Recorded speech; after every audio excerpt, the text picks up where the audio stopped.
एक गांव में एक गरीब बूढ़ा रहता था। वह बहुत गरीब था, फिर भी उनके पास एक सुंदर सफेद घोड़ा था।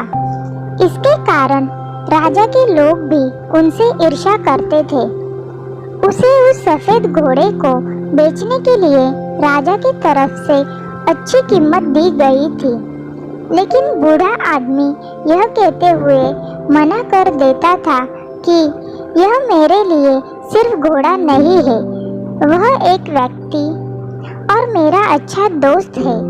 क्या आप किसी व्यक्ति या दोस्त को बेच सकते हैं? नहीं, यह हमारे लिए संभव नहीं है। एक दिन सुबह जब वह खलिहान घर में गया तो उसने देखा कि घोड़ा वहाँ नहीं है। यह खबर गांव में जल्दी फैल गई और पूरा गांव उनके घर पर जमा हो गया। गांव वालों ने कहा, तुम मूर्ख हो, हर कोई उस घोड़े को पाना चाहता था। सभी जानते थे कि किसी दिन यह घोड़ा चोरी हो जाएगा। आप उस घोड़े को अच्छी कीमत पर बेच सकते थे, फिर भी आपने उसे रखा। अब घोड़ा चला गया है, यह आपका दुर्भाग्य है।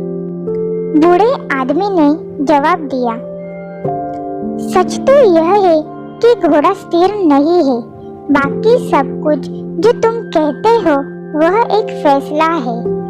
आप कैसे जानते हैं यह दुर्भाग्य है या नहीं? लोगों ने जवाब दिया, हमें मूर्ख मत बनाओ, आपका सफेद घोड़ा चला गया है, यह आपका दुर्भाग्य है। गांव के लोग उस पर हंसे और चले गए। उन्होंने कहा कि वह पागल है, वह उस घोड़े को बेच सकता था और गरीबी में जीने की वजह एक बेहतर जीवन जी सकता था। कुछ दिनों के बाद सफेद घोड़ा जंगल से वापस आया। उसके साथ कुछ और जंगली घोड़े भी आए। गांव के लोग फिर उनके घर पर इकट्ठा हो गए और बोले, आप सही थे, यह दुर्भाग्य नहीं बल्कि आशीर्वाद है। अब आपके पास और भी सुंदर घोड़े हैं, आप उन्हें प्रशिक्षित कर सकते हैं और बेच सकते हैं। बूढ़े ने उत्तर दिया, फिर से आप बहुत दूर जा रहे हो। बस आप यह कहें कि घोड़ा वापस आ गया है और अधिक घोड़ों का होना एक आशीर्वाद है। यह केवल एक टुकड़ा है, एक दिन यह भी गुजर जाएगा। इस बार गांव के लोग चुप रहे। बूढ़े आदमी के एकलौते बेटे ने घोड़ों को प्रशिक्षित करना शुरू कर दिया।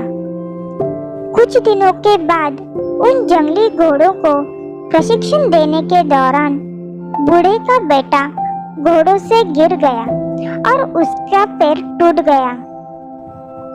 इस बात को सुनकर गांव के लोग इकट्ठे हो गए और बोले, आप ठीक कह रहे थे, अधिक घोड़ा होना कोई आशीर्वाद नहीं है।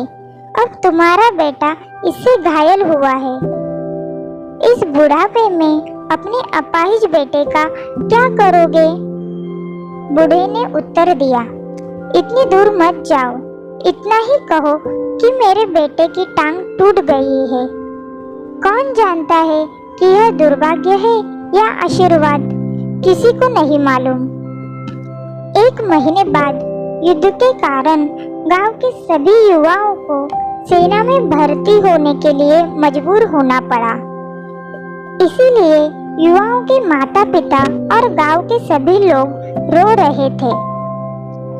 गांव के लोग बूढ़े आदमी के पास आए और कहा, हमारे बेटे हमेशा के लिए चले गए। आपके बेटे की चोट लगना वरदान साबित हुई है।